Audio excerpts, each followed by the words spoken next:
Hey everyone, this is Mary Ann with Akashic Inspirations, and tonight is I'm actually doing a reading for the full moon in Cancer. I was hearing that it's actually on the Eastern Coast. Really, tonight the moon will be its fullest, and not tomorrow. So I decided to do a combination of my full moon reading, along with the message that I received today when I was writing my blog, and I've pulled 4 cards from the Wisdom of Mary Magdalene cards to go with it, and that is by Susan Hopper. Excuse me, Sharon Hopper. And today I had a really interesting experience when I went into the Akashics, because I wasn't really, I knew I was talking with an angel, and I was trying to figure out the name of the angel. I was asking what the name was, and I heard something like Asariel, but they said, no, it's not Asariel, it's not Uriel. And I said, well, I'm not sure who is this. This is a new angel that I've never worked with before. And they said, well, I work with the waters, and and with clarity, and with intuition, and with the soul. So I kind of looked it up on Google, because that's what they tell me to do. We'll go Google it. So that's what I do. And it actually came out. She is the Archangel Asariel. I hope I'm pronouncing that correct. It's Asariel. And she is the angel of all of the earth's water and of Capricorn. And I didn't realize that there were angels associated with the zodiac. So, and of course, we are in Capricorn now. And I am a Capricorn. My birthday is on January 2nd, so that's coming up soon. So it was obviously a very big message for me, and for this time period, that she is guiding us through this time of Capricorn now, of all of these, bringing us this feminine energy. I felt it very strongly. It is a she. She is a feminine form of angel. And she told me that there are big messages that are coming through our ascended masters and our archangels and our guides, and that all elementals are working in unity and harmony, meaning the earth, air, fire, and water. Now, we know sometimes that earth and water work together and air and fire work together, but, air and earth maybe don't mix so well, but that's not true anymore. All of those old paradigms are now being left behind, and new combinations, new pairings, new harmonies, from seemingly incongruous things are coming together to harmonize and become something new. And that's what they're explaining to me is this new paradigm is all about, because we are all in oneness and all in unity. And it says that people are creating combinations. And if you see my soul path today that I did my reading for Catwoman PS, it was specifically that I saw her creating this music out of really different genres, different instruments. I saw sitar and piano and trumpet and violin, and just like reggae and dance music and classical, and she created this orchestra that created this harmony with angelic voices and choruses, and just very diverse things coming together to create this new sound, this new music. And this is really an example of what the message for today was. And it says that the old concepts are being let go so that we can allow these new realities that we are creating to be seen as harmonic and not discordant. And that what you choose to combine will work if you allow your intuition to lead you, and allow for your inner inspirations to flow. Because even though you think, oh my God, that's not going to go with that, but yes, it will, because you intend it to be so. And once you intend it to be so, we are manifesting very quickly our intentions. And so what will happen is, as you have intention and clarity of vision, then the universe will create synchronistic events to put it into creation. Like, they will literally put the puzzle pieces together for you. So what you have to do, your job is to create the vision and have it and hold it in focus and in clarity. Um, they also say that that to see with your inner eye, and that the universe will move to create, keeping your vision clear without fear or doubts, to cloud the clarity, and it will be given to you. So Asriel, apart from governing the waters of the earth, and I know Stasha is going to really relate to this, is she also governs your inner gifts, your intuition, dreams, emotions, um, let's see, uh, and your inner soul life and your spiritual life. So, a really beautiful message that came through from her today. And the spread that I'm doing, it's called a halo spread. I'm not going to be able to actually show it. It's just 4 cards. And I'm just going to, since I'm not, I mean, I've kind of studied the cards that came out, but I'm still not that familiar, obviously, with it. But really has meaning for me in this reading today. So the first card that I'll be reading, the placement means what is our focus? What is it that we're looking at today? What is being present? What is the beginning of our circle? And how does this represent our purpose in life? That's why I say it's kind of for me. And the first card that came out is the wisdom card, and it says mysteries of the light. And it says here at the bottom, I don't know if you're going to be able to see that. Let's see. Here we go. Here we go. Seek always, and do not cease searching until you have found the mysteries of the light, as this light will lead you into the kingdom of light. This comes from Scrolls. It's called the Fistus Sophia, so the wisdom of Sophia, no? And it talks about being open to our truth. Very interesting card, because here you see this like darkness, but behind her she has this angel or cherub of inspiration behind her shoulder, and she's looking into this book. And of course, immediately I'm thinking about my Akashics, and in her hand she's holding a pen.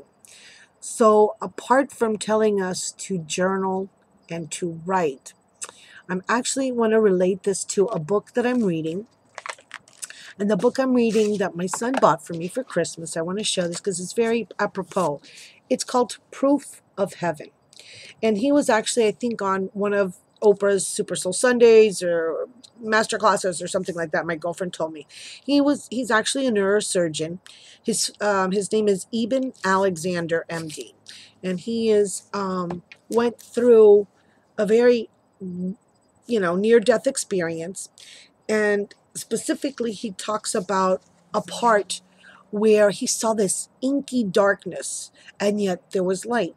And he quotes a 17th century Christian poet called Henry Vaughan, that was as close as he could come to describing the place where he was. It says, this vast inky black core was the home of the divine itself. So the quote says, there is, some say, in God a deep but dazzling darkness. Dazzling darkness. So how does that? It says that was it exactly. An inky darkness that was also full to brimming with light. So it's very appropriate for what I was saying, how two seemingly incongruent things going together. So yes, we have this inky darkness, but we have the illumination of the light. And the mysteries of the light is that, for instance, she's here, she's a recorder, a scribe. She's got her pen ready to write. And we don't know if she's reading the book, if she's at the end of her journey, or she's searching and looking for something. But as we know, with all new beginnings, there is an end. And she's sitting kind of from a higher perspective, and the angel of inspiration is above her. And but she's surrounded by this golden light of illumination. And it says, in our seeking, there are always questions, but answers can be elusive. Maybe there is only one true yearning, the longing to connect with God or our higher source. This craving seems to drive us in the direction that we're searching, even though we may not know it. There is always a guiding light that will show vestiges of what is yet to come. Even in the darkest side of our soul, there's still light, just as this image indicates. The journey to one's higher self can be very challenging because there's always the temptation to peek through the clouds to see what's next. But looking ahead takes us out of the present, where the most potent lessons take place. This moment in time creates the opportunity to be aware, to consciously work through whatever challenges we may be facing. So I think it's telling us be present, be aware, write, be a scribe of your own life. What is it that you're writing? And know that there is light always there for you and always surrounding you.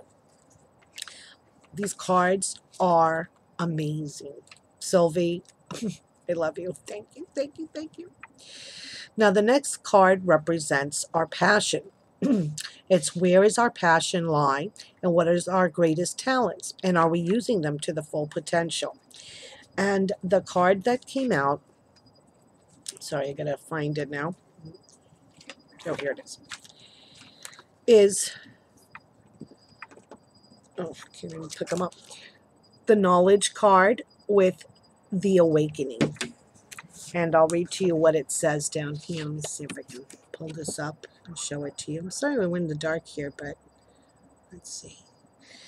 Jesus said to Mary, "Touch me not, for I have not yet ascended to my Father. But go and tell my brothers that I am ascending to my Father and your Father, to my God and your God." And this comes out of the Gospel of John. This is when he had arose and came out of the tomb, and Mary saw him walking and went to touch him. And he says, "No, don't touch me because I have not ascended yet."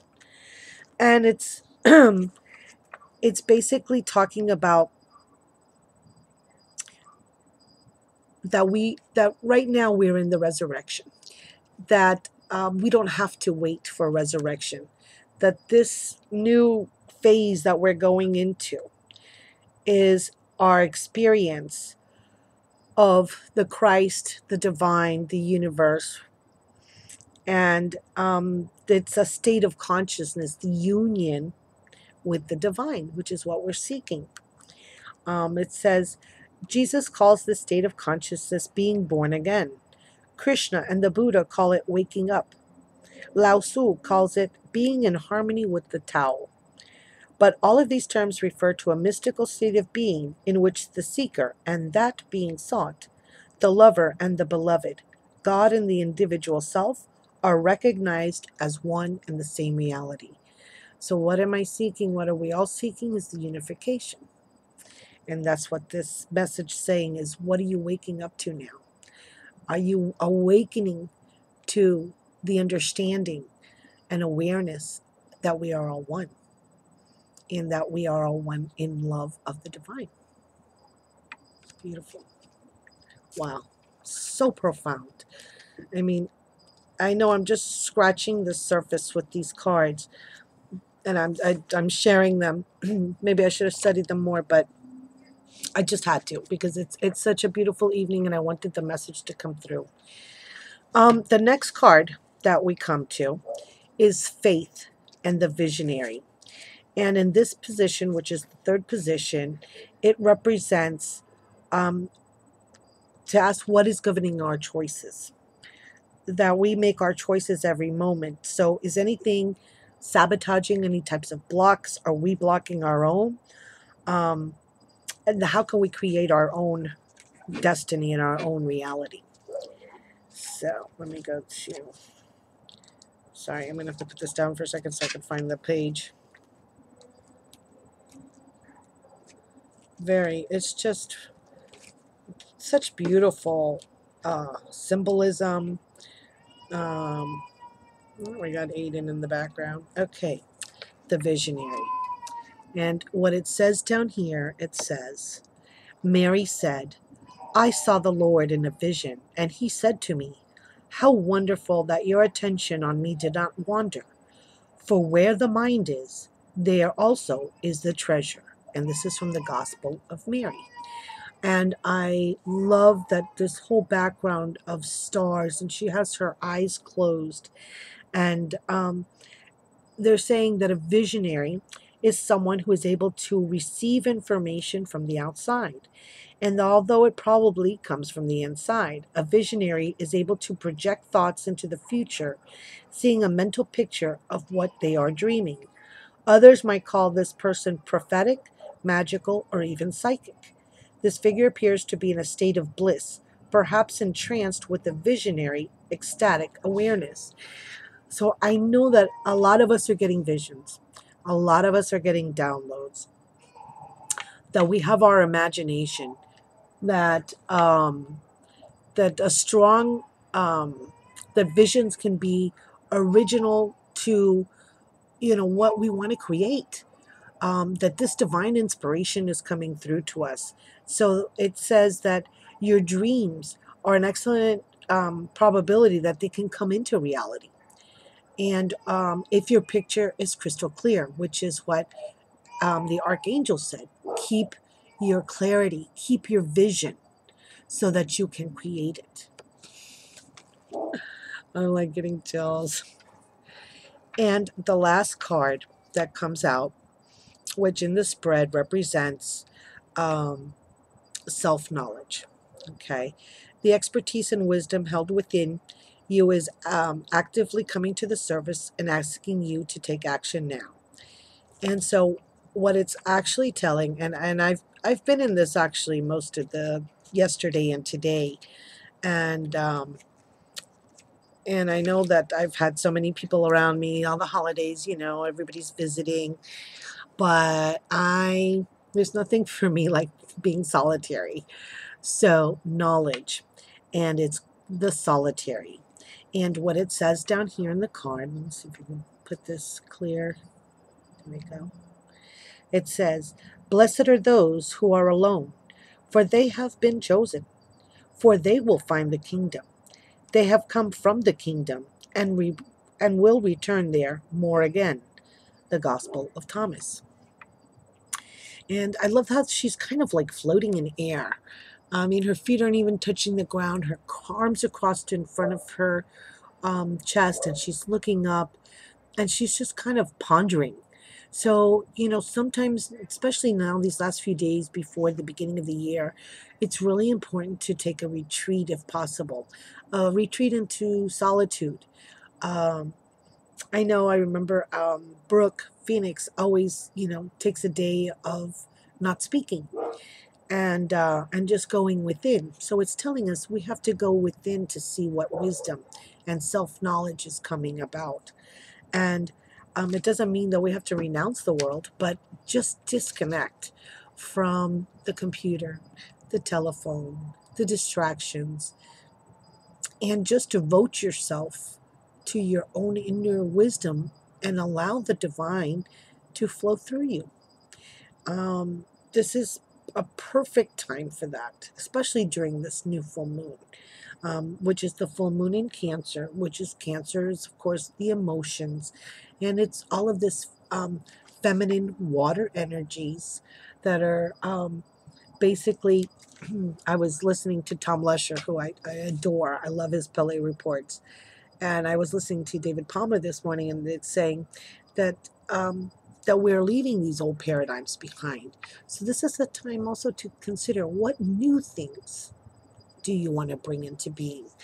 I know that I need to be healing, and I know I need to do healings, and I know I need to continue doing these readings for everyone. How I'm going to put it all together, I don't know yet, but I know it'll come.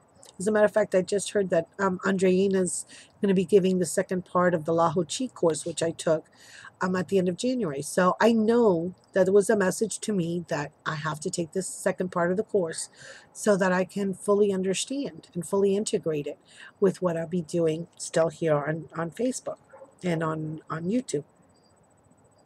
So it tells you to go within. So let's review the mysteries of light, your inspiration, writing things down, the incongruity of light and dark existing in the same time at the same plane. Awakening. What are you awakening to? What new things are coming into being? Then visionary, having the faith to know that what you're seeing is what you can create into your reality. And taking that time to be in solitude, to listen to your own wisdom, to listen to your own words. Again, I'm at 20 minutes. So I just want to say, I hope that these words for the full moon, and as we're getting really close to the beginning of the new year, resonate with you, mean something to you, help you. Um, this is what I do this for. Um, it's my own joy, my own expansion, and basically sharing the journey with you. So I send you many blessings. I'm still doing past life readings, by the way, till the end of the month, and the romance readings. Or if you would like a different type of reading, you want a year-end reading, a new year reading, to see what is coming about through the Akashics for you for the beginning of this year, please check out my website, akashicinspirations.com, and go to my rates and services page, and you can order a reading through there. So I send you many blessings, light and love. Namaste.